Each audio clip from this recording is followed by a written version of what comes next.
Muito bem, muito boa tarde. Temos hoje conosco para mais uma Smart Discussion dois conhecidos e admirados especialistas em vários temas, mas em particular na educação. Como sabem, estas Smart Discussions têm sido uma plataforma de discussão que nós temos feito aqui no âmbito do grupo Sharing Knowledge. Esta é já, pelas contas que eu tenho, desde o início da pandemia, a 52ª Smart Discussion, por acaso costumo fazer o registro, portanto, já temos de facto aqui uma narrativa muito interessante. E hoje temos aqui um tema que parece absolutamente crítico e vamos tentar abordá-lo de uma forma prática, objetiva. Nós temos aqui, para além dos oradores, connosco pessoas de muita alta qualidade e muita experiência, e a ideia é construirmos aqui uma open discussion com a máxima qualidade possível. Portanto, o Pedro Santa Clara é conhecido de todos, ele é doutorado pelo INSEAD, foi professor durante muitos anos em Los Angeles, na UCLA, e está muito ligado ao projeto da Nova. Aliás, o edifício que a Nova tem, o fantástico edifício que a Nova tem, a SEBE em Carcavelos, tem muito o cunho dele e a marca dele, e não se contentando com isso, decidiu há 2 anos trazer para Lisboa e para Portugal a Escola 42, que é um projeto francês que foi criado há 5, 6 anos e que ele trouxe para nós. Portanto, ele tem de facto um conhecimento muito profundo daquilo que é o mundo da educação, daquilo que são os seus desafios, e não deixará de ser, como é habitual, provocatório naquilo que nos vai trazer hoje à discussão. O Nuno Palma é uma pessoa que também nos últimos tempos tem ganhado alguma notoriedade no espaço público nacional. Ele é licenciado pela Universidade de Lisboa e também pela School of Economics, tem feito um percurso também internacional, está neste momento na Universidade de Manchester, é investigador do ICSS e é uma pessoa que normalmente também costuma comentar com alguma acuidade temas ligados à parte económica e outras partes da condição do observador. E, portanto, o que eu proponho, exemplo que temos feito anteriormente, é dar a palavra primeiro ao Pedro, depois ao Nuno, eles farão intervenções de contexto de 10, 15 minutos. Portanto, a ideia é termos aqui 20, 25 minutos de contexto inicial, e depois eu juntaria 3 grupos, aliás, grupos de 3 comentários. Eu espero que estejam todos disponíveis para dar os vossos comentários, para termos aqui uma discussão muito interessante. Muito bem. Pedia só para tirar então a imagem, Filipe, por favor, e passava a palavra ao Pedro, agradecer mais uma vez a sua disponibilidade. Dá nota que a Escola 42 comemorou 2 anos, a Escola 42 comemorou 2 anos de existência em Lisboa na passada segunda-feira, dia 24.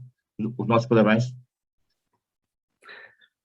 Muito obrigado, Jaime, muito obrigado pelo convite para participar nesta discussão hoje. É sempre um prazer estar com este grupo. E como pedido, vou tentar provocar um bocadinho. No fundo, quero centrar-me um pouco em temas de pedagogia e de tecnologia, que são 2 palavras que nem sempre andam a par, mas que eu acho que vão ser muito importantes no futuro. E, no fundo, fazer só 3 pontos. O primeiro, sobre o estado atual da educação, um segundo sobre o que me parece que está a mudar no contexto, em termos de necessidades de educação que estão a mudar, e um terceiro sobre enfim, um vislumbre do futuro, o que é que me parece que vai acontecer. Começando pelo estado atual, nós temos, grosso modo, e é sempre difícil fazer generalizações, e há imensos casos especiais, mas, grosso modo, a nossa educação mudou muito pouco desde a Prússia de Frederico o Grande, que, muito inspirado pelas ideias de Humboldt, criou um sistema escolar nacional,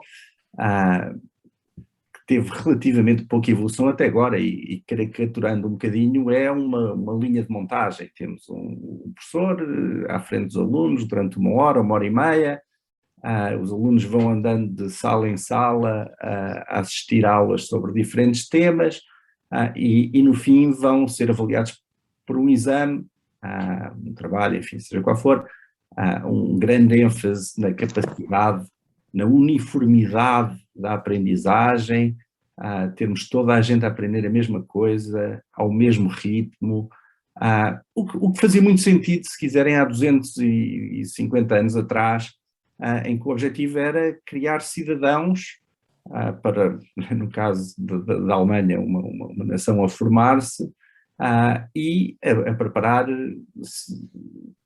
trabalhadores para a Revolução Industrial.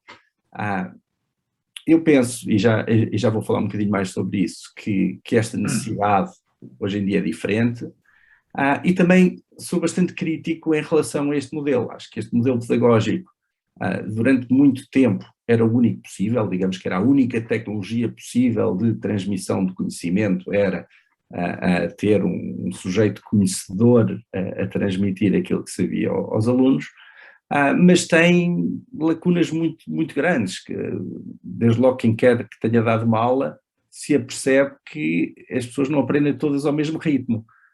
E quando estamos a dar uma aula para 30, 50 ou às vezes 300 pessoas, isso torna-se dolorosamente claro, que podemos apontar ali para o aluno mediano, mas vamos chatear uns e perder outros. E se quiserem também, nem toda a gente reage aos mesmos estímulos. Há pessoas que têm muito maior capacidade de memorização rápida pela audição ou pela leitura, outros que precisam de experienciar muito mais as coisas, e isso não é possível no modelo tradicional. Acresce a isto, e também sabemos isto há muito tempo em pedagogia, que a taxa de retenção de conhecimento de uma aula é abismalmente baixa. Há vários estudos empíricos que mostram que a taxa de retenção de conhecimento é da ordem dos 5 a 10%. O que eu acho chocante, quer dizer, poucas atividades humanas são tanto uma perda de tempo como dar e assistir a aulas. Isto já é dentro do pedido de ser provocador. E, na verdade, embora tenhamos feito um progresso muito grande, se quiserem, na universalização da educação em Portugal e em todo o mundo, eu acho que mesmo assim os resultados são fracos. E quero salientar 5 aspectos que são importantes. Primeiro, temos uma educação muito cara. Não sei se tem ideia, mas educar em Portugal um aluno do primeiro ano ao 12º ano custa cerca de 100 mil euros. Isto é caro para um país pobre como o nosso. Se compararem isto com a distribuição do rendimento em Portugal, é abismalmente caro. Em segundo lugar, é ainda muito elitista. Se olharmos, por exemplo, para o ensino superior, é verdade que temos por volta de 50% dos jovens a chegar à universidade, mas se olharem, por exemplo, para jovens que vêm de famílias em que os pais não tiveram na universidade, a probabilidade de chegarem à universidade é só 10%. Há ainda o elevador social, se quiserem, não está a funcionar, que seria talvez um dos papéis principais da educação, é permitir a mobilidade social. Em Portugal e em muitos países do mundo isso não acontece. E depois, se olharmos para a universidade, que enfim é o meio que eu conheço melhor, temos dropouts elevadíssimos, temos taxas de desistência de cursos que em certos casos chegam aos 50%. E curiosamente, em algumas das escolas mais seletivas, em que entram alunos com média de mais 17, temos taxas de desistência da ordem dos 30%, 40%, 50%. O que acho que, enfim, roça a negligência. E temos também uma taxa de desemprego elevada, quer dizer, neste momento estamos próximos de pleno emprego em Portugal, mas a taxa de desemprego jovem é muito mais elevada. E se virem os dados para diferentes universidades, temos algumas universidades do país que têm à saída taxas de desemprego da ordem dos 30%, 40%. Mais uma vez, chocante. E finalmente, há um mismatch terrível entre a formação que é dada, entre a produção, se quiserem, das universidades e a procura de mercado de trabalho. Um exemplo gritante é que temos hoje em dia em Portugal talvez uma falta de 70 a 100 mil engenheiros informáticos, uma coisa que era absolutamente previsível há 20 anos atrás, e dentro deste nosso sistema de planeamento central quase soviético, não conseguimos antecipar isso, não conseguimos alterar a oferta. E, portanto, temos esta situação lamentável de, por um lado, ter em muitas universidades, em muitos cursos, taxas de desemprego elevadas à saída, e, por outro lado, uma falta tremenda de profissionais noutras áreas. Portanto, este é, se quiserem, uma análise crítica.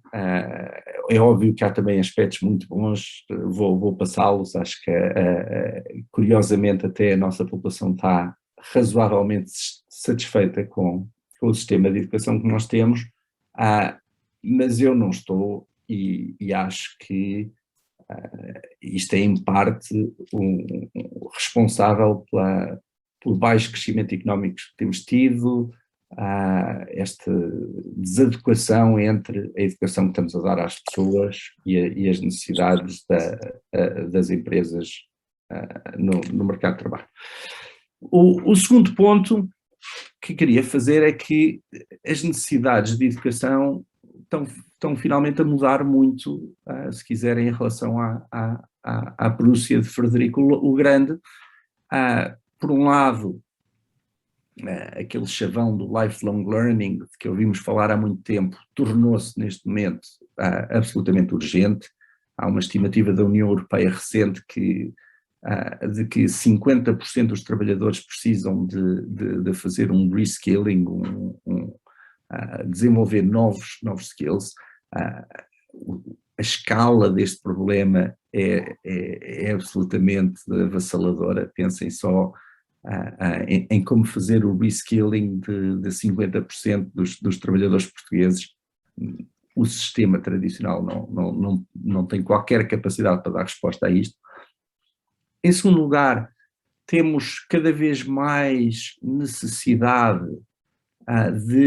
dos chamados soft skills, odeio a designação, mas se quiserem, de competências humanas, por oposição às competências clássicas de memorização de factos ou de competências técnicas, e falo de criatividade, de comunicação, de colaboração, mesmo competências tecnológicas, quase que as ponho a este nível de interação com as máquinas, que hoje em dia são muito mais importantes do que a competência de memorização rápida para ter boas notas em exames. Em terceiro lugar, e talvez uma coisa que passe desapercebida a muita gente, cada vez menos há necessidade de certificação por uma universidade, ou se quiserem, as empresas tecnológicas, as empresas mais avançadas do mundo, hoje em dia desenvolveram sistemas que lhes permitem medir as competências reais das pessoas e, portanto, precisam menos do carimbo de certificação que a universidade A, B ou C lhes pode dar, e que no passado cumpria este papel. E finalmente, como sociedade, acho que muito mais do que termos toda a gente a aprender as mesmas coisas, há uma necessidade de fomentar a diversidade de conhecimentos e competências. Enriqueceremos muito mais coletivamente se não soubermos todos as mesmas coisas. E a consequência que eu penso desta mudança das necessidades de educação que existem, quer do lado dos alunos, quer do lado dos empregadores, e da relativa falta de resposta que é dada pelo sistema de ensino tradicional, vai tirar partido da tecnologia, e estou convencido que nos próximos 10 anos vamos ver uma revolução brutal.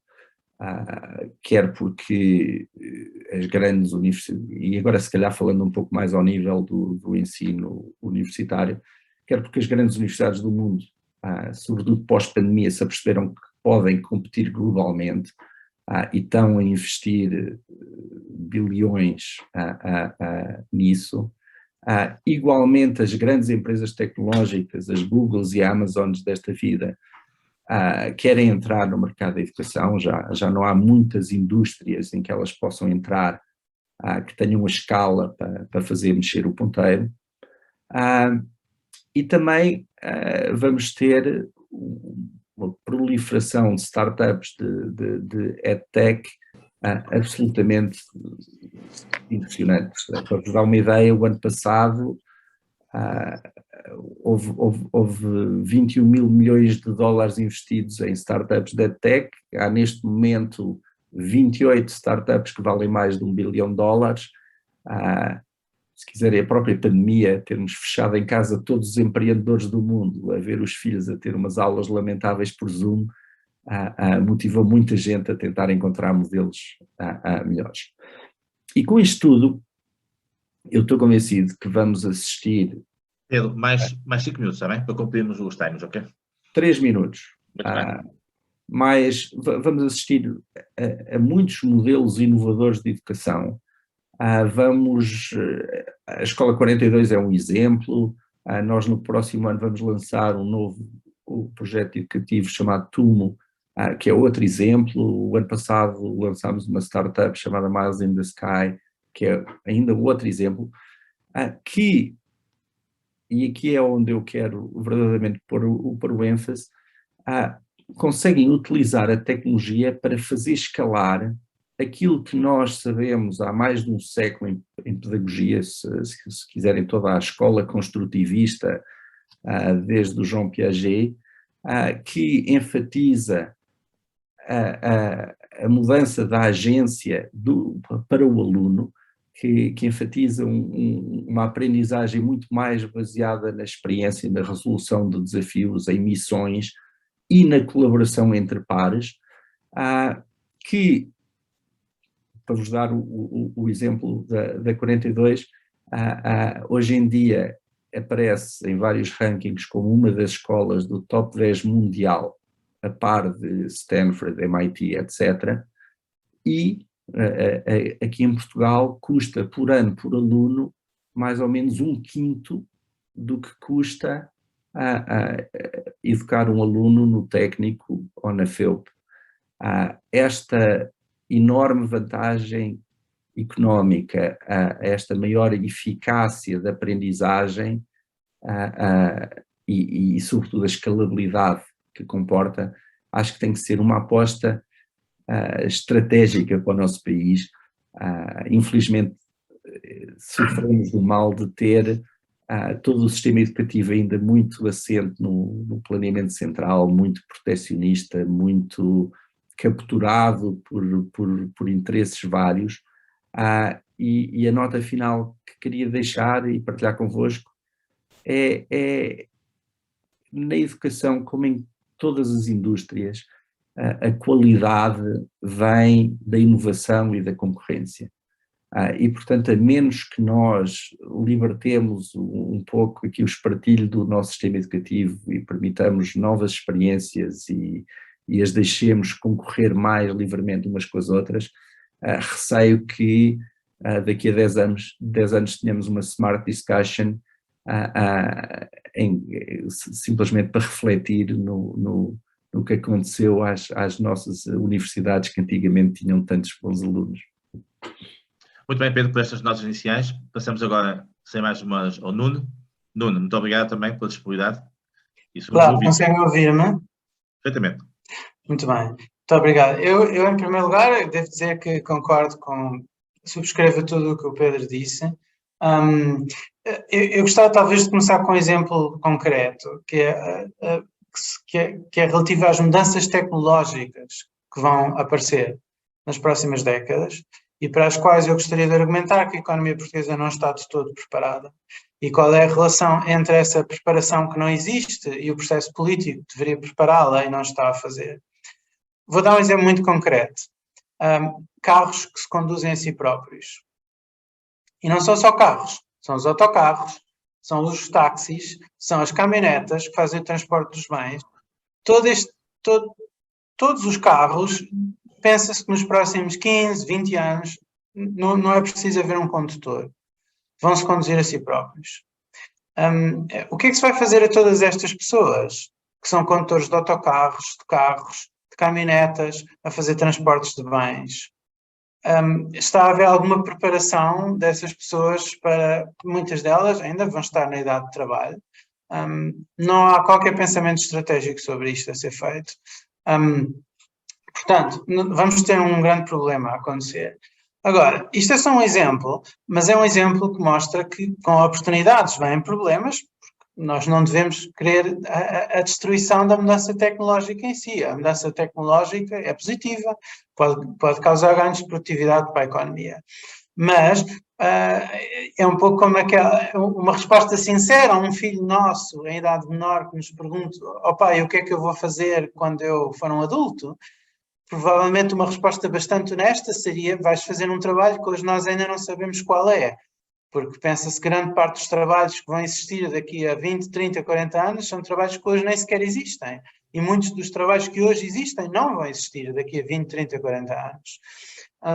E, portanto, um sistema educativo que prepara as pessoas a sério para o futuro tem que ser um sistema educativo dentro das linhas do que disse o Pedro, que é um sistema educativo que não crê um certo locked-in mental em ensinar às pessoas o que sempre foi ensinado, porque sempre foi ensinado, mas que cria suficiente flexibilidade, e é esse tipo de sistema educativo que é mais que no futuro pode gerar mais valor acrescentado, não é? Como, por exemplo, um iPhone. Imaginem a construção de um iPhone. O iPhone, grande parte do valor acrescentado é a parte do design que é feita nos Estados Unidos, na Silicon Valley, não é o trabalho manual na China que está a construir o iPhone, até porque esse trabalho é facilmente substituível de um país para o outro. Portugal, até aos anos 90, teve um modelo de desenvolvimento baseado por exemplo, em fábricas manuais, fossem de cortiça, de têxteis, de calçado. Esse sistema não conseguiu resistir à concorrência com países com um trabalho ainda mais barato, fosse a China a partir da entrada no comércio mundial, ou fosse mesmo a Europa do Leste, que inicialmente tinha salários mais baixos. Isto agora já vai muito rapidamente deixar de ser verdade, mas assim foi durante algumas décadas, imediatamente a seguir à queda do muro, e especialmente com a entrada desses países, muitos desses países na União Europeia. Portanto, um sistema político como uma democracia, que é algo desejável em si, é um fim em si, uma democracia, mas traz consigo algumas dificuldades. Uma dificuldade é, digamos, a miopia que existe, de facto, devido aos políticos terem um horizonte temporal curto, porque o horizonte temporal dos políticos que querem ser eleitos é, digamos, 4 anos no máximo. E, portanto, torna-se muito difícil pensar em políticas públicas, verdadeiras políticas públicas de longo prazo, porque no momento em que essas políticas públicas vão dar frutos no futuro, já não é aquele político que tem a possibilidade de estar no poder ou que está no poder. Pronto, mas mesmo com estes problemas que existem, o problema da economia portuguesa, que não é independente, digamos, do processo político em que a economia se inclui, é um processo que em Portugal de atraso estrutural, tanto a nível institucional e político como económico, que dura desde o século XVIII em Portugal. Portugal é um país estruturalmente atrasado desde o século XVIII, é atrasado tanto em termos da economia como em termos das instituições políticas que determinam muito do que nós vemos na economia, e esse atraso, por ser um atraso estrutural que tem séculos, as soluções são ainda mais difíceis do que seriam noutros contextos diferentes. Portugal hoje é um país envelhecido, cada vez menos democrático. Basta ver a falta de rotatividade eleitoral, que é uma das características fundamentais de uma verdadeira democracia liberal, que Portugal já agora não é, de acordo com os relatórios internacionais, todos apontam para o facto de Portugal já não ser uma democracia liberal. Isto não se ouve muito dizer em Portugal, mas há imensos relatórios internacionais académicos que mostram isso. E, portanto, é uma democracia eleitoral, puramente, mas isso quer dizer que os interesses de parte significativa da população não estão bem acautelados. Porque, por exemplo, os jovens, por exemplo, a parte privada da economia, ou seja, os políticos ao estarem imediatamente, importa-lhes imediatamente serem eleitos na próxima eleição, grande parte da população são pessoas mais envelhecidas, que estão imediatamente preocupadas com a sua pensão não ser tocada, ou os funcionários públicos que querem segurança absoluta dos seus empregos à custa de tudo o resto, e, portanto, é muito fácil os jovens, especialmente num país que tem das taxas de fertilidade mais baixas do mundo, neste momento, Portugal, é muito fácil o interesse dos jovens e do futuro do próprio país não estar acautelado nestas condições. Portanto, mas independentemente destes problemas que são, eu diria, quase inultrapassáveis, e é por isso que eu sou muito pessimista em relação ao futuro de Portugal, há problemas que o próprio atraso em si gera mais dificuldades à mudança. Por exemplo, há políticas públicas que têm efeitos muito contraintuitivos. Eu vou dar um exemplo simples, é o exemplo das propinas no ensino superior. A ideia que, digamos que é quase consensual em Portugal, mas especialmente é muito consensual à esquerda, é que devemos ter propinas muito baixas para poder ajudar as pessoas que de outra forma não teriam capacidade económica de pôr os filhos na universidade. Essa ideia parece quase trivialmente correta, mas na verdade é profundamente errada. E errada porquê? Porque quando nós vamos às melhores universidades, nós vemos que os alunos vêm de contextos socioeconómicos muito altos. E, portanto, em grande parte daqueles alunos vêm de famílias que tinham possibilidade de pagar propinas correspondentes ao custo da sua educação. Aqueles filhos vão todos depois beneficiar no mercado dos resultados de terem tido essa educação de alto nível, mas não pagaram e podiam ter pago, mas, ou seja, não é o princípio do utilizador-pagador. E porquê é que aqueles alunos entraram ali? Porque tiveram as melhores notas e existem números clausos na universidade, é verdade. Mas são as famílias de contextos socioeconómicos mais favorecidos que vão conseguir pôr os seus filhos nas melhores universidades. Portanto, esta desigualdade que o Pedro tocou de leve, vai persistir e, na prática, estas melhores universidades vão ter o sistema fiscal das propinas que existem, é um sistema fiscalmente regressivo, ou seja, são os mais pobres que estão a subsidiar os mais ricos para irem para a universidade de forma essencialmente gratuita. São as pessoas que não vão para a universidade, são as pessoas mais idosas, são as pessoas que vão para universidades privadas, etc. Portanto, há muitas políticas públicas que, na verdade, têm efeitos contraintuitivos e que as soluções fáceis, que, digamos, vendem de uma forma política, na verdade não funcionam, mas que é muito difícil ter uma discussão pública séria sobre estas questões. E num país como Portugal, que é um país, digamos, muito aguerrido politicamente por razões históricas, em que é muito difícil os governos chegarem ao fim, em condições normais. Os últimos anos têm condições que, o contexto de Portugal, não são muito normais, por vários motivos, especialmente externos a Portugal, mas todo este contexto torna muito difícil pensar as coisas a prazo. E, na realidade, as soluções que podem funcionar a prazo são políticas, em parte, derivam de políticas públicas que não são implementadas, ou de mudanças ou reformas, se quisermos, das políticas que existem e que precisariam de ser reformadas, mas que não há qualquer horizonte, não há possibilidade de virem a ser reformadas, e não me parece que venham a ser reformadas, e não há qualquer indício de que haja passos nessa direção. E, portanto, parece-me que, digamos, a situação portuguesa mais vale desistir, sinceramente. O conselho que eu dou a qualquer pessoa que tenha filhos jovens é: digam-lhes que o passaporte europeu, ser um cidadão europeu tem muito valor e portanto, ponham-se a andar. Muito bem. Portanto, muito obrigado pelo comentário também do Nuno, que é, portanto, a partir de Manchester e com uma visão de fora, nos traz esta análise. Eu ia agora iniciar, se calhar, um ciclo de comentários e eu vou suscitar que algumas pessoas que estão aqui, que têm experiência na matéria, possam fazer. Hoje temos aqui connosco a Presidente da Federação Académica do Porto, Ana Gabriel, uma jovem estudante e também iniciativa. Gabriel, quer fazer um pequeno comentário, colocar uma questão ao Pedro e ao Nuno? E obrigado por estar presente também. Obrigada, claro que sim. Antes de mais agradecer também a partilha. E acima de tudo partilhar muito aqui da própria visão que o Pedro, que o professor Pedro, mas vou tratar por Pedro aqui, trouxe, porque nós estamos numa fase também nas instituições de ensino superior, em que se discute, portanto, entre agarrar esta oportunidade que a pandemia, de forma negativa, mas trouxe aqui algo mais positivo de, portanto, tentar combater um bocadinho a resistência à mudança que se faz sentir e que se fazia sentir nas instituições de ensino superior. O Pedro dizia que, portanto, que a sociedade portuguesa está razoavelmente satisfeita com a educação.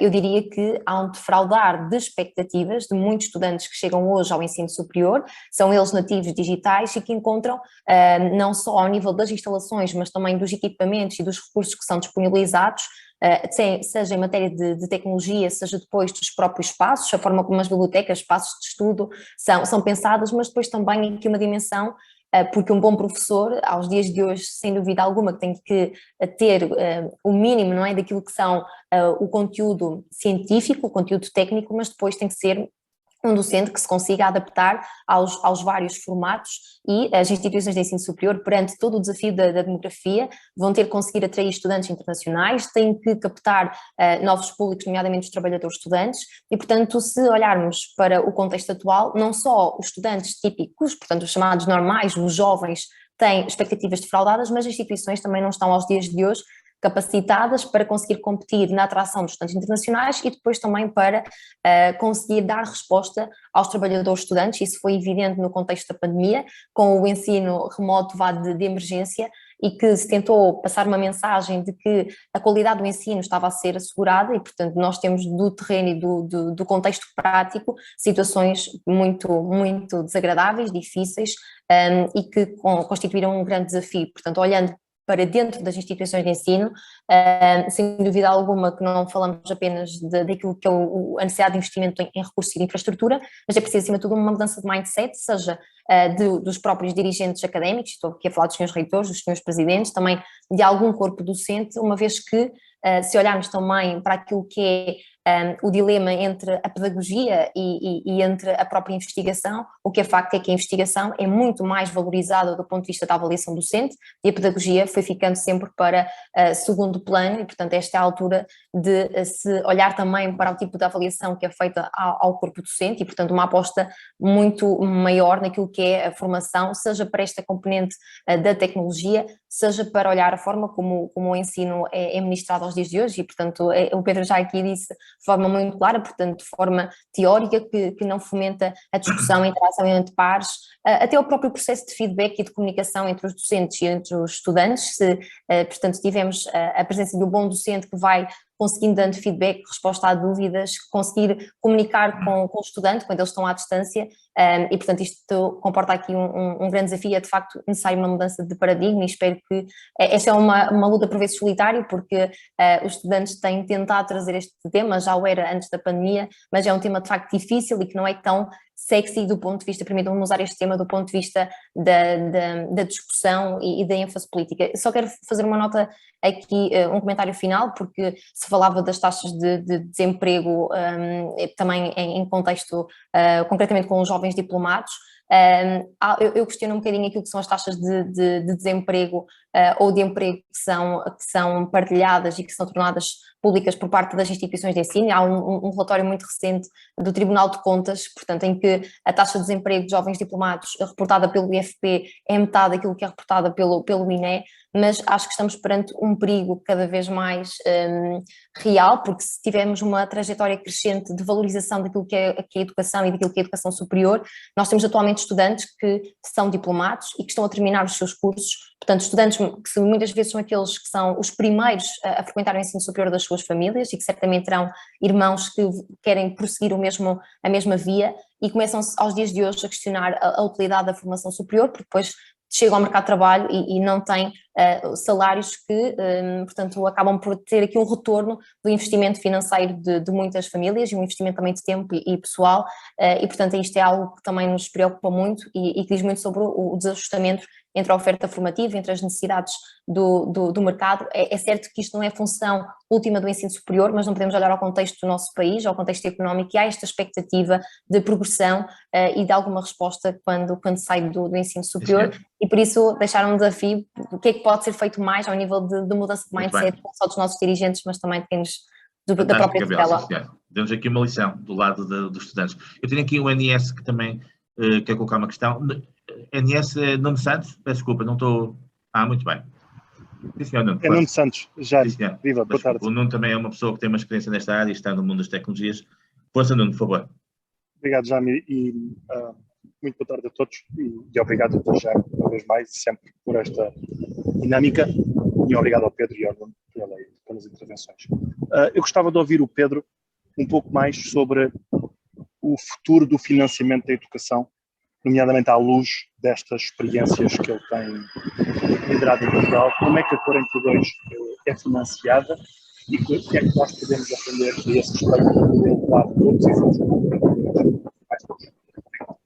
Muito bem, não, sim, senhor. E para terminar, antes passarmos a uma ronda e depois temos aqui o Pedro Afonso, também na área das empresas, mas vamos depois a uma segunda e uma terceira ronda. O André Azevedo, que também agora está em funções empresariais e, como sabem, foi até há pouco tempo que está da área da transição digital. André, é sempre importante também ter o seu comentário, diga-nos, por favor, então. Obrigado, cumprimentar, obrigado, Jaime, por promover esta discussão, obrigado também aos dois oradores, que foram muito interessantes as duas participações. Eu, no essencial, revejo-me naquilo que foi o diagnóstico apresentado pelo Pedro Santa Clara. Acho que, de facto, o nosso modelo de ensino mudou pouco nas últimas décadas ou nos últimos séculos, e acho que é consensual que ele está longe de ser o mais eficiente. A ideia de termos 30 alunos numa sala de aulas com um professor, uma lógica unidirecional, de facto, faz pouco sentido, e, sobretudo, eu não acompanho o tom pessimista global nem do Pedro nem do Nuno. Acho que, apesar disso, nós temos caminhado no sentido correto, temos encurtado alguns dos esforços que nos separavam daquilo que era daquilo que é hoje a União Europeia. Temos que nos lembrar daquilo que foi um legado dos 50 anos de ditadura e daquilo que eram os nossos indicadores estatísticos na área da educação, na área da saúde, em tudo isso, e, portanto, temos de estar orgulhosos e satisfeitos com aquilo que aconteceu, de melhoria, ainda assim conscientes de que podíamos estar muitíssimo melhor, e aí concordo com esse diagnóstico. Acho que é estranho que a educação tenha ficado à margem da digitalização. Quase todos os setores evoluíram significativamente e o que nós temos hoje é uma coisa completamente diferente. Só para ainda, deixa-me terminar, ainda não vou terminar. Sim, como tu gostas, sim, à vontade.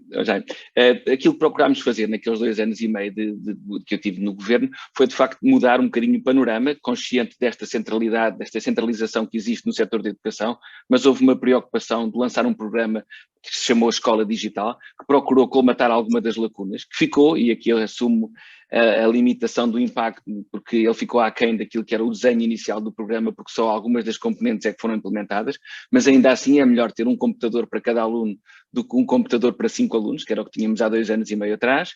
É melhor termos conectividade e possibilidade dos alunos poderem contactar e aprender e estudar em qualquer ponto do país, por oposição a estarem limitados àquilo que é a capacidade de conectividade que tinham nas suas casas. E, portanto, acho que foi um passo no sentido de nós conseguirmos aquilo que eu acho que é a maior mais-valia da digitalização, que é oferecermos escala e personalização.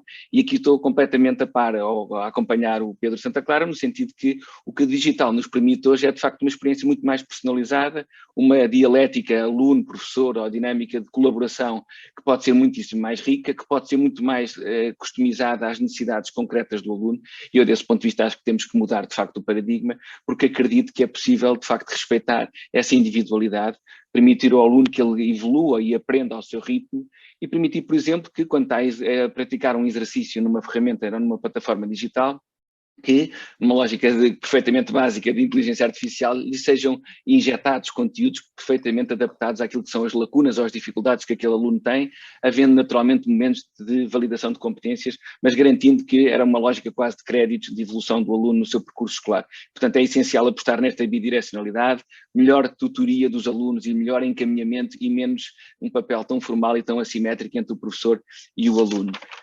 Só para terminar, queria só dizer que, em termos de, acompanho também naquilo que é a necessidade de uma mudança grande naquilo que é o modelo de negócio atual das nossas universidades e das nossas escolas. Nós precisamos de ciclos muito mais curtos de formação ao longo da vida.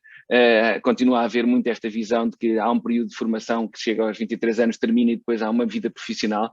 O regresso aos bancos da escola, e aí também comparamos muito mal do ponto de vista estatístico com países nórdicos, por exemplo, em que a idade média dos alunos no ensino superior é muito mais elevada do que em Portugal, exatamente porque eles regressam aos bancos da escola ao longo da vida e nós, tipicamente ou historicamente, isso não acontece. E isso era também uma oportunidade única para as nossas universidades se reposicionarem internacionalmente, num mundo mais global, respondendo, por exemplo, ao desafio da diáspora e dando ofertas de conteúdos e de formação para os nossos cidadãos no estrangeiro, mas também aos PALOPs, ou àquilo que é todo a constelação de países e de públicos-alvos que nesta área podem ser potenciais candidatos a serem clientes das nossas universidades. Estou a pensar nos PALOPs, mas não só. Por último, acho que o baixo crescimento não se deve à má qualidade do ensino, embora ela pudesse ser melhor, mas eu acho que é sobretudo ao nível de qualificação média da nossa população, porque de facto nós continuamos nessa matéria, desta semana trocámos umas notas no nosso grupo de partilha de conhecimento, mas de facto nós continuamos muito aquém de outros países que nos estão de facto a ultrapassar, porque o nível médio de qualificação é superior e isso faz com que a sua capacidade de gerar valor e conhecimento seja muito superior. E termino dizendo que esta é de facto uma responsabilidade do país e do governo, acho que não podemos enjeitar essa responsabilidade, mas acho que aqui cada um de nós individualmente tem que assumir este papel. Quantos de nós temos procurado essa formação e esse acréscimo de formação? Naturalmente que isto é um fórum especial, as pessoas que aqui estão são especiais e é bom fazer parte deste grupo, mas a população média tem de facto pouca consciência de que há uma parte de responsabilidade que é individual e também ao nível das organizações, sejam elas públicas, mas espanta-me também nas privadas, que as empresas estejam ainda tão pouco crentes na importância da formação profissional e na possibilidade de reconverter profissionais de baixa qualificação em profissionais muito mais competentes. Obrigado. Sim, senhor André, muito bem. Passo então ao Pedro e ao Nuno para uma primeira comentário e depois passamos a uma segunda ronda. Tem aqui algumas pessoas interessantes que também quererão dar a sua opinião. Pedro, por favor. Ok. Bem, montes de perguntas, todas elas interessantes. Tentar ser sucinto na resposta. Vou ser rápido. Acho que a Ana Gabriela fez uma pergunta interessante. Como é que nós mudamos as coisas? Como é que podemos fomentar a qualidade? Nós temos um sistema de educação que é um caso extremo de planeamento central. Por exemplo, nas universidades temos um ministério, eu gosto de chamar o Soviete do Ensino Superior, que determina quantas vagas é que uma escola tem, quantos professores pode recrutar, que o ordenado pode pagar aos professores, que propinas é que os alunos pagam. E este é um sistema que não funcionou para cirurgias na União Soviética. Acho que é quase ridículo acharmos que pode funcionar para o ensino superior em Portugal no século XXI. E se quiserem, a minha receita favorita é dizer, acabemos com o número de clausos. Até podemos usar exatamente o Concurso Nacional de Acesso ao Ensino Superior que existe hoje, mas usemo-lo para dar um voucher a cada aluno. E os alunos vão usar esses vouchers para financiar os estudos na instituição que quiserem, seja ela pública, privada, portuguesa ou estrangeira. E isto vai, obviamente, criar enorme concorrência entre as universidades. Parenteticamente, o sistema de números clausos só existe para eliminar essa concorrência, existe para proteger as piores universidades, portanto é verdadeiramente perverso, serve apenas para proteger os professores que trabalham nas piores universidades do país. Mas praticamente sem mudar os critérios de acesso, podemos manter o concurso nacional, damos o voucher aos alunos, o Ministério deixa de financiar diretamente as universidades, enfim, exceto na parte da investigação que já hoje em dia é separada, e temos as universidades a concorrer umas com as outras e a concorrer também na atração de alunos estrangeiros. E rapidamente vamos ter especialização e vamos ter umas universidades que tentam atrair os melhores alunos, outras que vão tentar dar uma educação útil e eficaz aos médios, etc.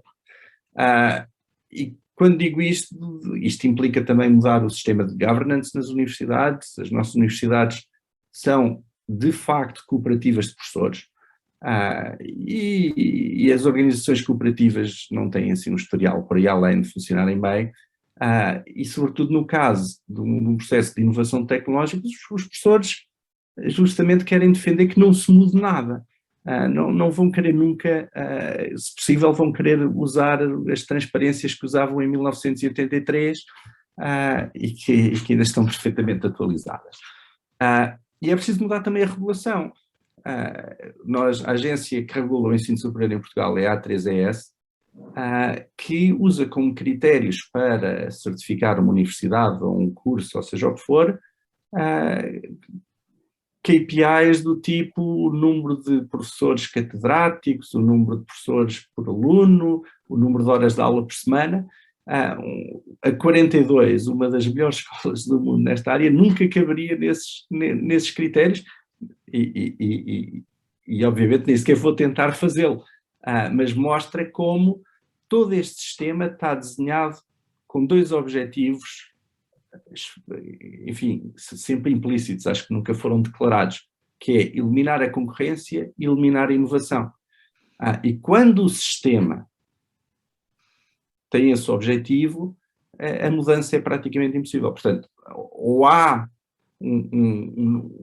a volta daqui do Pedro Passos Coelho, que estou a ver aqui com muita alegria neste painel, e alguém com coragem para, de facto, mudar isto. E dei aqui uma ideia rápida, que seria absolutamente revolucionária, tão revolucionária que faria com que eu nunca na vida pudesse ser ministro do ensino superior neste país, mas que funciona. Mas é um bocadinho também, como dizia o Nuno, isto é um país envelhecido, é um país conservador ao máximo. O objetivo de toda a gente, a começar no Ministério, a acabar em cada uma das universidades, é manter o status quo pelo máximo tempo possível. Eu não sou tão pessimista como o Nuno, porque eu acho que a mudança virá de fora. Com pena minha, porque acho que as universidades portuguesas vão sofrer muito no processo, mas vamos ter, de facto, acesso a educação muito melhor, mas que será feita por universidades internacionais, será à distância, com modelos híbridos, será feita por grandes empresas tecnológicas, por startups, etc. Infelizmente, não vejo grande papel para as nossas universidades. Em relação ao financiamento da educação, eu tenho uma maior simpatia pela gratuidade, enfim, cada vez menor à medida que a educação aumenta. Certamente que as creches devem ser gratuitas, ou pelo menos é a forma mais eficaz de o fazer, parece-me, e se calhar na educação superior isso faz muito menos sentido e podemos ter income shared agreements, etc. Mas, tendo dito isto, eu acho que é um problema de segunda ordem. Acho que a forma de financiamento é relevante e há aqui uma regressão que se calhar compensa um excesso de progressividade noutros lados,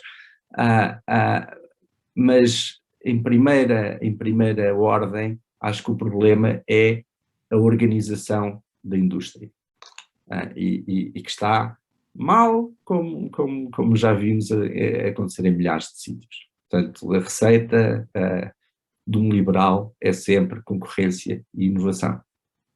Muito bem. Nuno, quer também fazer um comentário, por favor? Sim. Pedro, eu concordei com o que disseste, não é? Eu não percebi foi o excesso de progressividade, porque no caso do ensino superior o que há é regressividade fiscal. Podes, não nessa... Não. O sistema é fiscalmente regressivo, não é progressivo, na prática. Eu estou a dizer é que noutras áreas, noutros impostos, há bastante progressividade. Exato. Isso é outra questão. Agora, o que eu gostaria que ficasse claro do que acabou de dizer o Pedro é que, não sei se ficou claro para a audiência, que o que o Pedro disse destruiu, na realidade, o que foi dito antes por André Azevedo. Porque, reparem, o atraso educativo é uma escolha. É uma escolha. É uma escolha política e resulta de escolhas. Portanto, a ideia de que devemos culpá-la no atraso da ditadura ou legado da ditadura é um completo disparate. É como é uma variância da culpa é do Passos, ou a culpa é de não sei de quem, a culpa é sempre dos outros, para os políticos. E é sempre muito fácil encontrar um espantalho qualquer e dizer a culpa é daquele, a culpa é dos outros. Na realidade, e isto não é defesa absolutamente normativa nenhuma da ditadura, o século XX e o período desde os anos 30 é um período de enorme catch-up educacional de Portugal com outros países. Portanto, na realidade, e isto não é nenhuma defesa normativa de um sistema não democrático, mas eu quero que seja muito clara a dizer isso, mas na realidade, objetivamente, o Estado Novo representou um catch-up educacional do país com o resto da Europa. Portanto, é absolutamente falso que o atraso educativo de Portugal hoje seja devido à ditadura. Isso é uma desculpa de mau pagador de políticos medíocres. A realidade é a seguinte: a realidade é que na democracia, que é um fim em si, todos devemos querer uma democracia, eu certamente quero uma democracia, a democracia está enfalhado neste sistema educativo. Tem falhado, porque não está a conseguir a convergência de forma correta. Portanto, e existem más políticas públicas, má qualidade do ensino, e existem políticas públicas que se poderiam melhorar, por exemplo, algumas que foram sugeridas agora pelo Pedro, e que por várias razões, por vários constrangimentos políticos, pela própria herança cultural que existe em Portugal, pelo próprio baixo capital humano que existe em Portugal, pelos constrangimentos políticos que existem, essa mudança não acontece, essas reformas não são feitas. Portanto, o que eu gostaria que seja muito claro é dizer os países da Europa do Leste estão a ultrapassar-nos porque têm um melhor sistema, porque têm uma educação maior. Isso não foram cartas caídas do céu, isso resulta de escolhas, não é? E em Portugal as escolhas têm sido erradas, e os políticos que têm estado no poder têm feito as escolhas erradas relativamente a estas questões. Portanto, não, é mesmo desculpa de mau pagador a que foi dada pelo André Azevedo, de que a culpa é da ditadura. É um disparate. É um disparate. Pois, o problema de André Azevedo, que é uma pessoa desonesta, como se vê aqui nos comentários, é o seguinte: é que este nível isto não tem nada a ver com o Estado Novo, isto é um completo disparate. Jaime, eu vou, se não se importa, Nuno, peço desculpa, eu vou-lhe pedir desculpa só pelo seguinte, o nível da sua intervenção é completamente elegante, se vamos continuar, eu vou dizer, tem que haver aqui alguma inovação. O Nuno, se calhar, não está habituado a ter alguma inovação. Eu vou sair. Obrigado. Eu vou sair porque este nível não é para mim. Eu pedi ao moderador que não me deixe ser interrompido, porque eu também não interrompi quem estava a dizer factos históricos errados. Eu não fui interrompido e, portanto, agora também não me vai. Muito bem, sim, senhor. Acaba então, André. A realidade histórica é o atraso educativo de Portugal nos últimos 50 anos não teve absolutamente nada a ver com heranças. Este dado que está aqui escrito no comentário está errado. Porquê? Porque está a falar dos adultos, não das crianças. Entre as crianças o problema estava resolvido e, portanto, este dado que está dado aqui é desonesto. É tão simples quanto isso. Estava a haver um catch-up educacional que não tinha nada a ver com que não dá defesa nenhuma, nada. Agora, o que põe em perspectiva o falhanço que tem havido em Portugal hoje em dia para continuar um catch-up que tivesse havido. E eu insisto, não confundir as coisas. Isto não é defender normativamente nada. Isto é descrever a história de forma correta, objetiva. E objetivamente culpar um sistema que acabou há 50 anos atrás pela nossa incapacidade hoje, nos últimos 20, 30 anos, de conseguir um catch-up educacional, de reformar o nosso sistema educativo, que é atrasado e não tem sido reformado, é desculpa de mau pagador. Muito bem. É desculpa de mau pagador nos políticos que têm estado no poder. Muito bem, Nuno. Vamos então passar agora a uma nova ronda, se calhar noutro contexto. Eu pedi ao Pedro Afonso. O Pedro Afonso é uma pessoa que tem acompanhado do lado das empresas muito este tema de educação. Penso que também está envolvido no projeto da Escola 42, através da RCM. Pedro, quer comentar um pouco o que tem sido dito até agora, mais na lógica do ponto de vista do conteúdo educacional e tudo o que está associado? Posso comentar? Sim, senhor. É para isso que estamos aqui. Eu confesso que tenho alguma dificuldade em acompanhar aqui o tom mais combativo que hoje esta sessão está a ter. Certo. Nós normalmente temos estas sessões são sessões normalmente mais tranquilas e com um nível de discussão mais técnico Pronto, mas tudo bem, às vezes temos estas dimensões de nota opinião. Força, vamos continuar. Pronto, eu não sou político, não defendo nenhuma cor, acho que a minha cor às vezes é a esquerda, outra vez é a direita, portanto não tenho nada a ver com essa parte. Eu sou apenas alguém, como eu costumo dizer, costuma carregar pianos às costas todos os dias para fazer empresas vingar, entregar o EBIT, pagar os impostos, que são muito mais impostos pagos do que a EBIT entrega aos acionistas, se fizerem as contas muito rapidamente. E pronto, esse é o nosso trabalho todos os dias. E no meio disto, trabalho num grupo que tem 300 posições de trabalho permanentemente em aberto. Portanto, se tivessem 300 pessoas com os skills certos à porta, nós contratávamos amanhã. Tenho algumas dúvidas sobre algumas reflexões que se vão fazendo. Pronto, eu sobre a educação não percebo nada. Portanto, sou apenas cliente do sistema educativo. Ou seja, as pessoas terminam as escolas e nós avaliamos a competência das pessoas a operar em projetos, a entregar coisas aos clientes. E é aí que a gente avalia a qualidade das escolas. Portanto, sobre o sistema de ensino, eu não consigo desenvolver muito mais do que isto. O que sei é que nós hoje temos uma situação de competitividade laboral que não é com as nossas empresas concorrentes aqui em Portugal.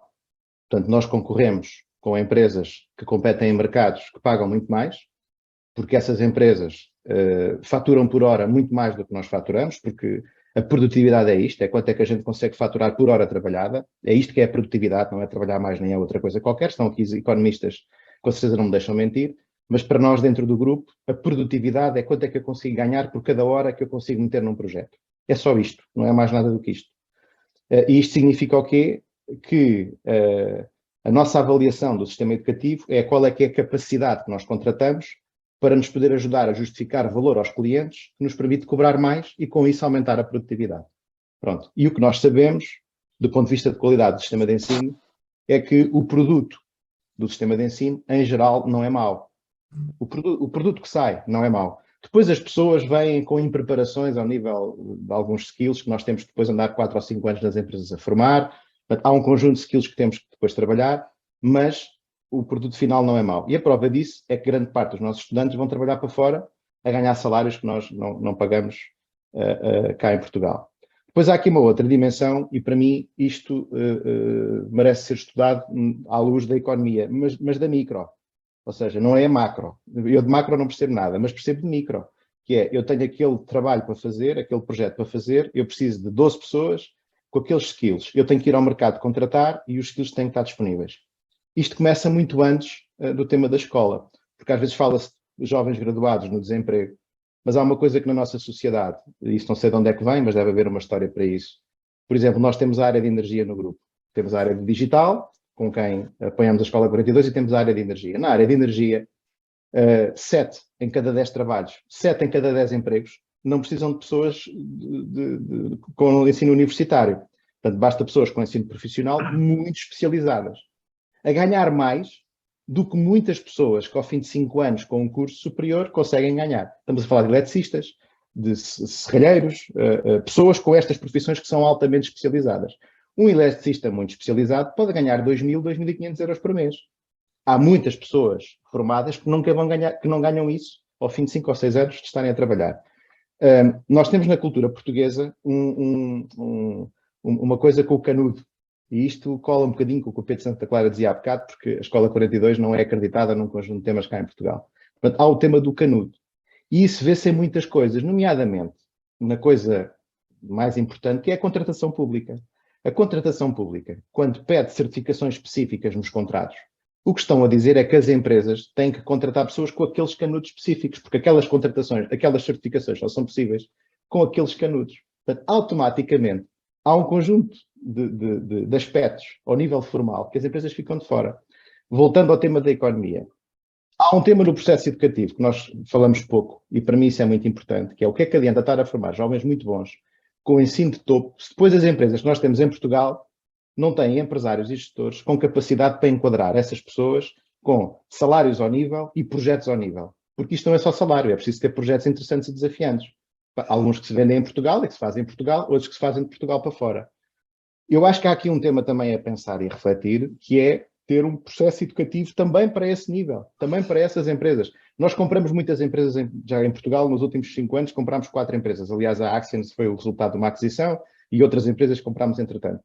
Quando nós estudamos uma empresa para comprar, há uma frase típica que eu ouço do empresário, que eu acho uma coisa espetacular, que é: eu nunca tirei um euro da empresa ao fim de 20 anos. Ora, isto quer dizer que até pode ter um EBIT bonito, mas o cash não gerou. Portanto, aquela pessoa não tem o mínimo de formação financeira, de free cash flow com EBIT. É uma formação mínima, são coisas mínimas, literacia mínima. Ora, o problema é, estão a ver os jovens que a gente forma com este processo espetacular, que o Pedro forma naquela universidade, que a Nova forma, que o técnico forma, chegam a estas empresas com este formato. Quais são as empresas que sobram para as pessoas ir trabalhar? Ou são as grandes, ou vão para fora do país. Portanto, acho que o processo educativo não pode ser visto só na escola e na universidade, tem que ser visto holístico com a integração na economia. Sim, senhor. Nós temos aqui connosco também o José Fernandes, que é uma pessoa que trabalhou durante muitos anos numa empresa tecnológica e esteve fora do país. José, quer fazer algum comentário, alguma pequena nota, antes de passar a outras pessoas? Sim, muito boa tarde. Boa tarde a todos. Obrigado, Jaime, por continuares a dinamizar estas conversas que são muito elucidativas e que eu, pelo menos, aprendo bastante com elas. Quero agradecer aos dois oradores, ao Nuno e ao Pedro. Eu até escrevi aqui em jeito de brincadeira que voto no Pedro para Ministro da Educação. Portanto, os princípios que ele ilustra, acho que pelo menos estão de acordo com a visão que eu tenho sobre a educação. Portanto, eu há uns anos atrás fui professor universitário e sou pai de 2 filhos e, portanto, conheço bastante bem tanto o lado universitário como o lado do ensino não universitário, portanto, do 1º ao 12º ano.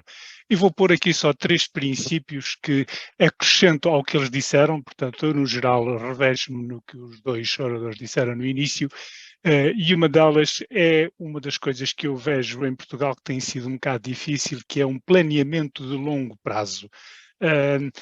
Há bocadinho falava-se que os políticos pensam em curto prazo, nós sabemos porquê, mas não tem que ser assim. E eu, por exemplo, dou o exemplo da Finlândia, que eles têm um plano de educação a 10 anos. Portanto, aquilo não é um plano para o partido ou para os partidos que estão no governo na altura, mas é um plano feito de, podemos chamar, nós em Portugal chamamos a isso acordos de regime, que no fundo existe um plano há 10 anos, é revisto periodicamente e o governo que está, digamos, em funções, para todos os efeitos, segue esse plano. Portanto, isto é possível, portanto, e funciona na Finlândia há muitos anos, e eu acho que muita gente reconhece a Finlândia como um bom exemplo ao nível da educação.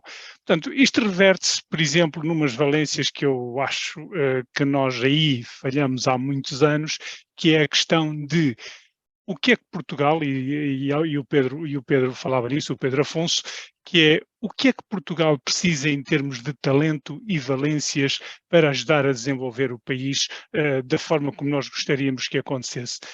É um drama, muitas vezes, para as empresas conseguir os talentos que gostariam de ter e, por vezes, também a dificuldade das pessoas em encontrar trabalho. Portanto, o conjugar aqui a oferta e a procura, hoje eu vejo que temos uma enorme dificuldade e eu acho que aí o sistema de educação poderia funcionar muito melhor com este planeamento a longo prazo. E não é muito difícil, basta olhar.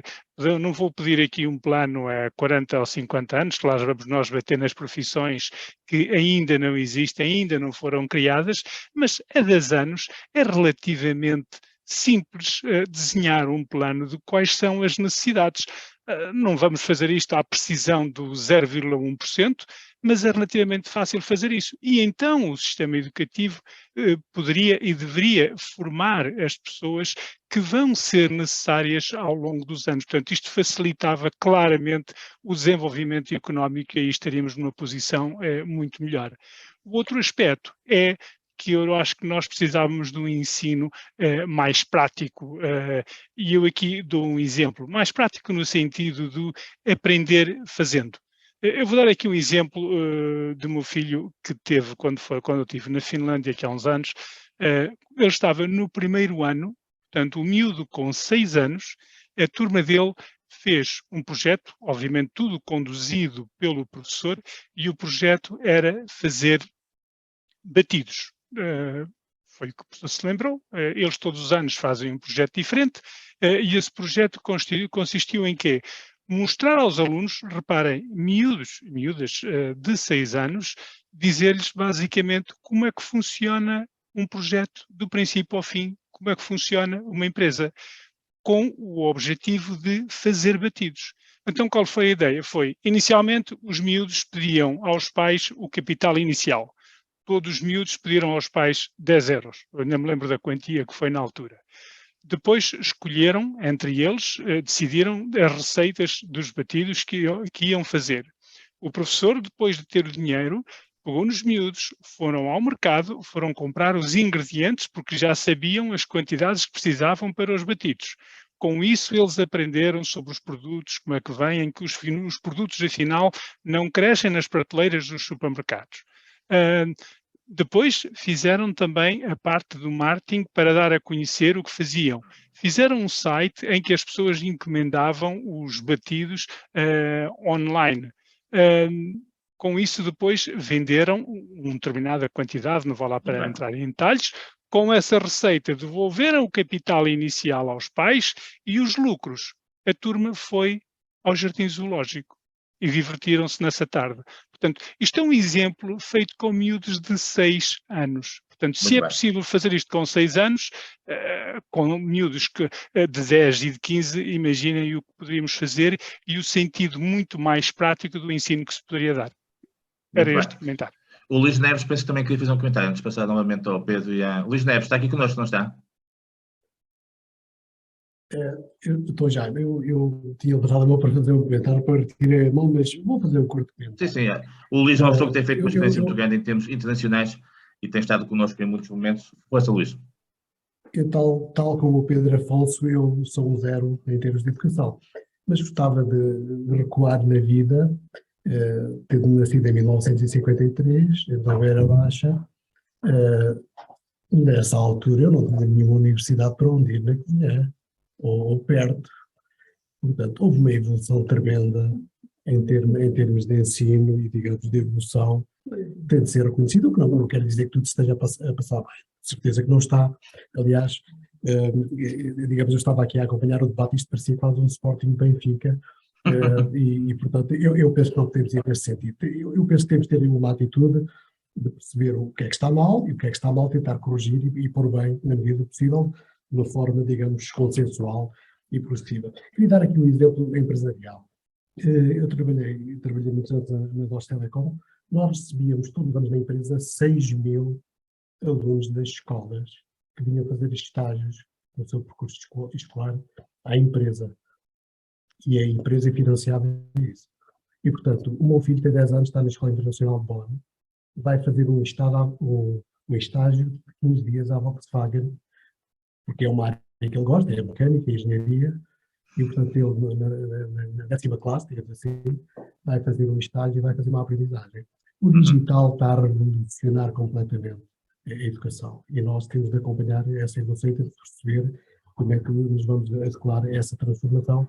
Eu estava aqui a ouvir o exemplo da escola E42, acho fascinante, eu desconhecia, mas acho um exemplo fascinante e penso que tudo isto vai acelerar. Para terminar, a questão do lifelong learning não é nova.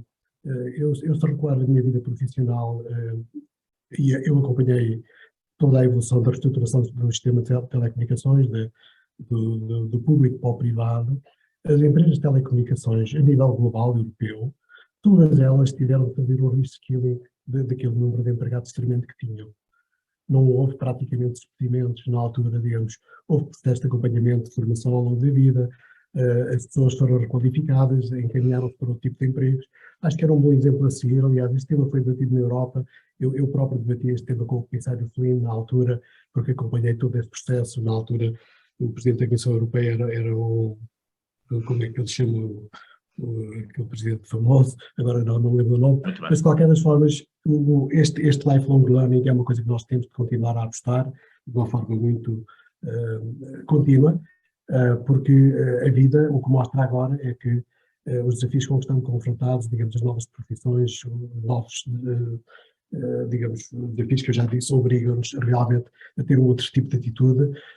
Eu próprio vou terminar a minha carreira profissional a fazer uma coisa que eu nunca tinha pensado. Eu estudei História, mas eu nunca fiz História lá nenhum.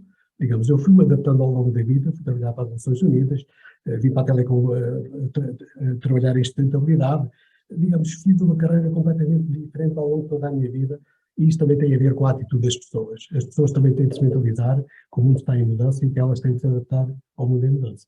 Muito bem. Pronto, só para uma última intervenção da Manuela Castro, que também está aqui connosco, que ela pediu. Portanto, a Manuela Castro é diretora-geral da ETIC, que é uma conhecida escola também na área das tecnologias e da criatividade. Manuela Castro, deve fazer um breve comentário e depois passamos aos nossos oradores. Vou ser muito rápida. Muito bem, muito bem. Obrigada. Primeiro, dizer que estou perfeitamente de acordo com aquilo que disseram os nossos oradores, quer o Pedro, que tenho em termos de educação um pensamento muito próximo do dele, quer também com algumas coisas que o Nuno acabou por meter o dedo na ferida, que às vezes custa, mas é necessário. Respondendo um bocadinho também àquilo que foi dito aqui pelo Pedro Afonso, só dizer-lhe que eu acho que as nossas escolas devem pensar em formar para o mundo, não unicamente para a empresa ao lado da nossa casa. É muito importante hoje que as nossas universidades, que as nossas escolas pensem que um jovem pode trabalhar em Portugal para qualquer lado do mundo ou pode sair, entrar e voltar, e hoje nós sabemos que os jovens têm esta mobilidade e que gostam e que, a meu ver, só os enriquece. Depois, pensar também que hoje na formação dos jovens, os jovens hoje já não ficam toda a vida no mesmo emprego. Os jovens hoje querem estar um tempo, experimentar uma área, depois passarem para outra e, portanto, a educação também tem que ter isso em conta, que é esta vontade e esta necessidade que há de hoje ser designer e amanhã ser cozinheiro. Porque sim. Pronto, porque é assim. E também falar aqui numa área que me preocupa muito e que acho que as universidades também e as escolas têm que pensar de alguma forma, que é a área da saúde mental e aquilo que nós encontramos hoje em relação aos jovens na escola. Dizer também que considero que a proximidade é e continuará a ser uma coisa muito importante, que é ter alguém que olhe, ter alguém que, num determinado curso, perceber que as pessoas necessitam de ajuda e ter uma instituição, digamos assim, pronta a responder a essa ajuda. Não tinha muito mais a dizer, mas... Muito bem, Pedro. Muito obrigada. Quer comentar estes pontos todos que foram referidos? Então, 2 ou 3 comentários rápidos. Muito bem. O Nuno Santos, entretanto, esclareceu-me melhor sobre o que tinha feito e que eu deixei por responder sobre o financiamento em 42. Foi até agora totalmente financiada por mecenas privados, por empresas e pessoas, que penso que neste momento são 30, que, para Lisboa e para o Porto, que em conjunto doaram 10 milhões de euros à escola, que é uma IPSS, que não cobra propinas aos alunos, e que atrai um grupo muito diversificado de gente e por acaso muitos para os quais esse é um fator importante.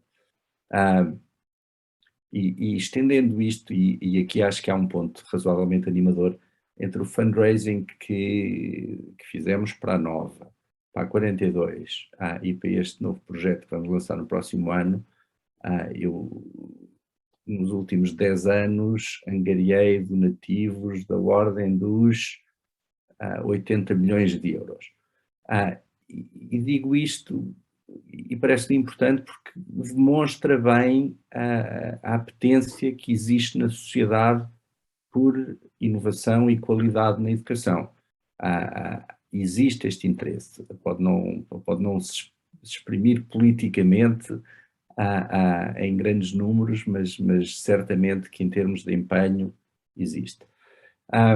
Segundo ponto, a importância do ensino prático, ensino técnico profissional, aquilo que falámos de planeamento.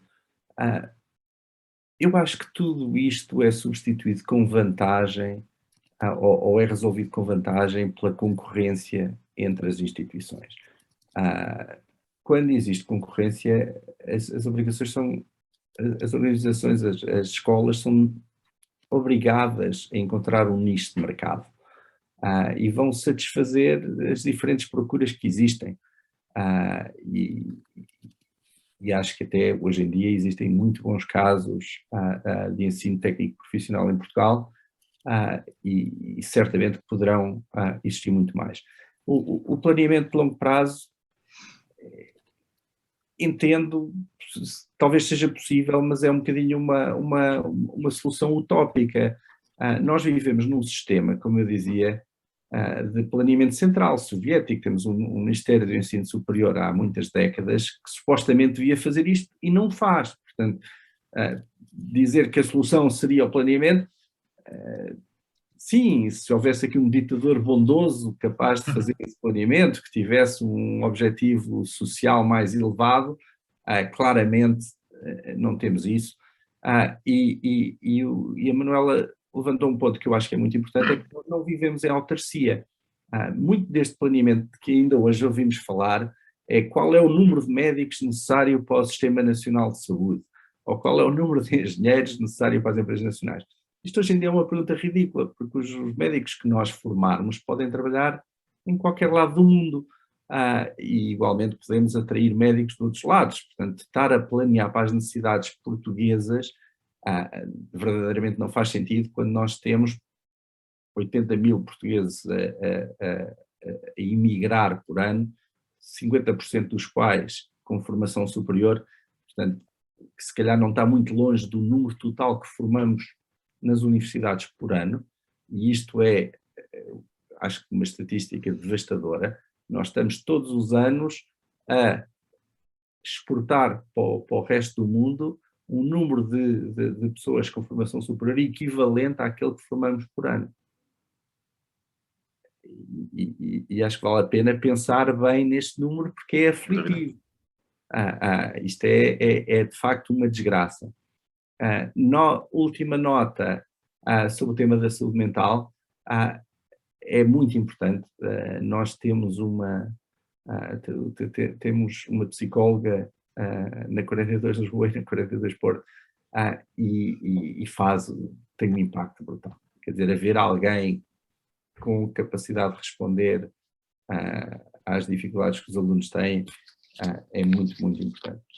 Mas quer dizer, mais uma vez, tudo isto surgirá naturalmente quando as universidades estiverem a competir umas com as outras para atrair alunos, para atrair financiamento. Dizer que cabe ao Ministro do Ensino Superior providenciar psicólogos para todas as escolas é mais uma daquelas soluções que eu acho que não funciona. Temos que dar às instituições o interesse pelo bem-estar dos alunos, que generalizadamente não existe. Porque se olharmos para as nossas escolas, é-lhes indiferente se os alunos estão satisfeitos ou se não estão, se desistem ou se continuam. O financiamento delas não depende disso, não depende do placement desses alunos. Existem ali, na verdade, para satisfazer o bem-estar dos seus professores e dos seus funcionários, presumo, porque não estão, exceto por uma carolice ocasional aqui ou ali, não têm nenhum incentivo para fazer bem o seu trabalho. Muito bem. Nuno, quer também fazer algum comentário em relação a estas intervenções mais recentes? Com certeza, só para terminar. Eu vivo aqui no Reino Unido. Aqui no Reino Unido vai-se a um hospital qualquer do NHS, está cheio de enfermeiros e médicos portugueses. Todos estes enfermeiros e médicos portugueses aqui no Reino Unido formaram-se em Portugal, fazem parte desta vaga de que o Pedro falou antes, de pessoas que foram formadas em Portugal por universidades portuguesas, que nessas áreas, como a medicina, não funcionam muito mal, comparadas com outras áreas como ciências sociais e por aí direito, em que Portugal tem uma formação que só pode ser descrita como desastrosa no ensino superior, mas nessas áreas não é má, e essas pessoas foram formadas em Portugal, subsidiadas pelo contribuinte português, depois emigram para o Reino Unido ou para outros países e vão trabalhar lá. Não sei o que é que o contribuinte português teve a ganhar com subsidiar aquele curso superior, mas a realidade é que assim foi. Ou seja, onde é que eu quero chegar? É importante não perder a grande dimensão do que é que estamos aqui a discutir. Ver a floresta, não só árvore a árvore. A floresta é esta. A economia portuguesa está a divergir da Europa há mais de 20 anos. A breve prazo, nos próximos 10, 15 anos, Portugal, tudo indica, vai se tornar dos países mais pobres de toda a Europa, incluindo a Europa do Leste. É uma situação absolutamente desastrosa. Cerca de metade da população portuguesa vive abaixo do limiar do limiar de pobreza determinado pelas instituições internacionais. Uma parte significativa da população portuguesa depende diretamente do Estado para não passar fome.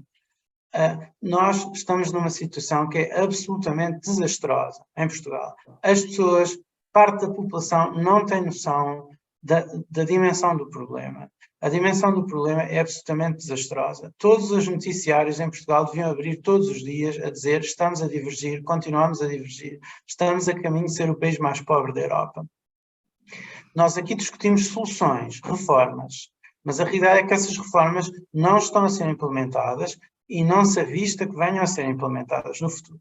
Há países melhor geridos e há países pior geridos. E uma discussão profunda dos problemas, em vez de tirar as culpas para cima, seja de quem for, ou de regimes que acabaram há 50 anos atrás, como foi feito antes, que não faz sentido, uma discussão profunda dos problemas tem de começar por tentar compreender porque é que certos países são melhor geridos do que Portugal e conseguem convergir com a Europa, começando mais atrás de nós, há 30 anos atrás, já convergiram. E muitos países da Europa do Leste, grande parte, já todos convergiram com a média europeia ou estão a ultrapassar, e Portugal, começando de uma situação mais favorável inicialmente, tem estado sempre a divergir. Essa é uma discussão absolutamente fundamental para um país como Portugal. Estamos a ter um falhanço coletivo absoluto em Portugal, e do qual não se fala muito em Portugal, mas para quem esteja de fora é absolutamente óbvio. E é esse falhanço coletivo que está a levar essas enormes vagas migratórias de que falou o Pedro antes, que são comparáveis às vagas que existiram em Portugal nos anos 60, em termos de números ou percentagem da população. É uma situação absolutamente desastrosa. E, portanto, nós precisamos de uma discussão profunda em Portugal. Portugal precisa de parar e pensar o que é que tem estado a fazer mal. Porque só é possível partir de uma discussão séria, reconhecendo que nós estamos a enfrentar um desastre em Portugal. É um desastre demográfico e é um desastre económico. Muito bem. Sim, senhor Nuno. Eu se calhar ia pedir para nós hoje fazermos um encerramento diferente. Nós temos aqui connosco o professor Tiboli, que é uma pessoa que há muitos anos estuda também os temas de educação e do ensino superior. Professor Tiboli, quer-nos dar a honra de fazer um statement final à volta disto tudo? Do ponto de vista da educação e isto tudo? Muito obrigado pelo desafio. Uma coisa breve, 5 minutos só para terminarmos em beleza. Muito rápido. Eu, em vários pontos. Primeiro, há muito do pensamento do Pedro com o qual eu alinho, e em particular tudo o que tem a ver com a necessidade de retirar a máquina do Ministério da Educação, que não é um Ministério da Educação, é um Ministério dos professores, das escolas, do orçamento, mas não é da educação, e que é uma máquina pesadíssima e que realmente precisa de ser fechado uns anos para depois voltar a abrir. Eu quando vim dos Estados Unidos, eu propus isso formalmente, fechar o Ministério 5 anos. Não é acabar com ele, é só fechar 5 anos. Mas não tenho uma visão tão negativa como posso depreender das intervenções do Pedro e sobretudo do Nuno, sobre o estado do sistema educativo, das educações e das instituições e dos professores e dos funcionários do sistema. Não tenho. Temos tudo, temos diversidade. Não são dados os graus de liberdade, como o Pedro também tem dito, ao sistema para ele se movimentar de formas mais naturais, mais livres, onde se possam diferenciar e desempenhar e servir as necessidades do país com ofertas diversificadas, sem ser esta aproximação estatizante que a educação está, e que já noutras áreas, nem mesmo na saúde há uma aproximação destas, não é? Muito bem. A segunda coisa é que, em relação ao Pedro, que eu tenho muito respeito, como o Pedro sabe, iniciativas como a escola e o sistema que ele pôs em Portugal e dirige são preciosas e fazem-me lembrar coisas que eu fiz também nos anos 80 e 90 com o Fundtec, e que se criaram uns milhares de profissionais para as telecomunicações. E quer dizer, são capacidades que temos que estimular e criar espaços de liberdade para isto suceder, e que estão muito bem fundadas. Porquê? Porque não nasceu do Estado, nem tem que nascer, nasceu da vontade de empresas, faz uma coisa muito importante, que é um modelo que eu concordo completamente, porque o ensino tem valor. Portanto, há duas hipóteses. Uma, os estudantes não pagam um tostão, mas têm regras de funcionamento rigorosíssimas, e se não cumprem, rua. Ou então, os alunos pagam o custo total. E é claro que naturalmente eles e as famílias vão se encarregar que os alunos encarem o ensino como uma coisa com valor.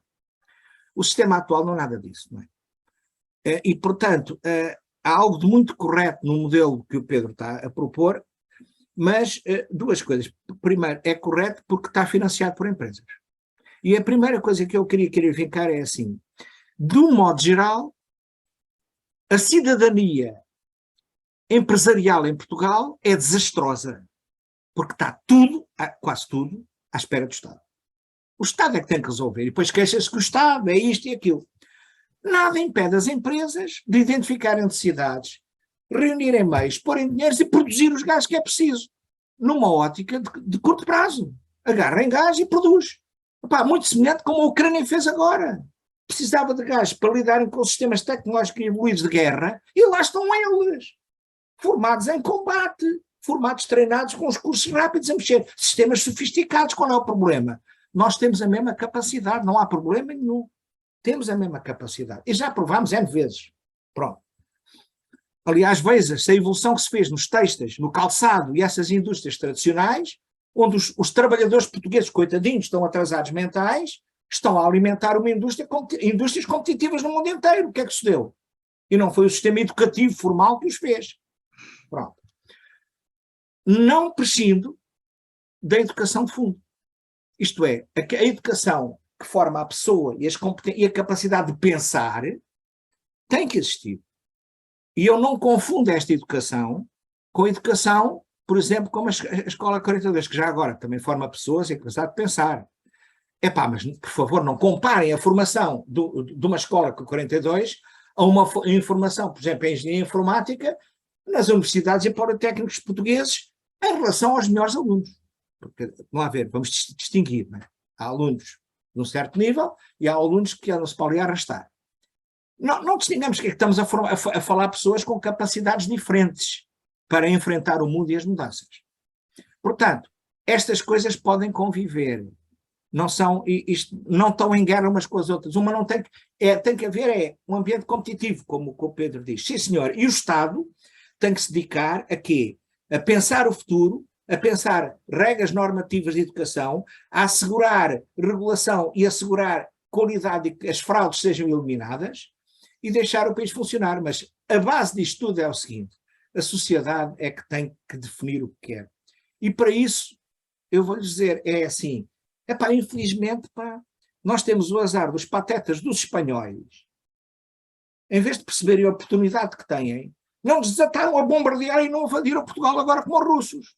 Porque então bombardeavam o país todo, a gente era todos deitados abaixo, e depois vinha a Europa e os americanos reconstituir a gente, e tínhamos uma sociedade renovada. Eu não estou a brincar. A sociedade europeia é renovada em muitos aspectos porque houve guerras, Deixemos de tretas. Nós vivemos numa paz porreira há 150 anos, O que é que estão à espera? Que a gente desata a mudar porque teoricamente é preciso. Se a gente não precisa de mudar, não muda. Portanto, muito do que o Nuno Palma está a prever vai suceder. E quanto mais depressa, melhor. Vai suceder. Porque nunca serão os dirigentes, os políticos e esses gajos todos que vão antecipar o facto que a gente precisa de entrar numa crise dura para sentir a fome, a dor, o frio, para mudar. A mudança ocorre quando as circunstâncias o forçam. Não é um processo racional. De modo que sou uma pessoa com esperança. Estamos a caminho da crise. Ainda bem, venha ela. Professor, muito obrigado por esta nota final e queria agradecer a todos, em particular ao Pedro e ao Nuno, pela disponibilidade que tiveram para estar aqui connosco. Hoje foi um debate um bocadinho mais aceso, mas pronto, o tema também é justificável e os intervenientes. Espero que tenham gostado. A gravação, como de costume, vai ser depois disponibilizada e teremos a próxima sessão no dia 7 de novembro sobre um tema muito interessante, que é o futuro do dinheiro. O futuro do dinheiro, sim senhor. Que futuro é que o dinheiro vai ter? Acho que vai ser uma sessão muito interessante e com uma visão diferente do tema. Continuação de boa semana para todos, está bem? Muito obrigado. Muito bem. Obrigada. Obrigada.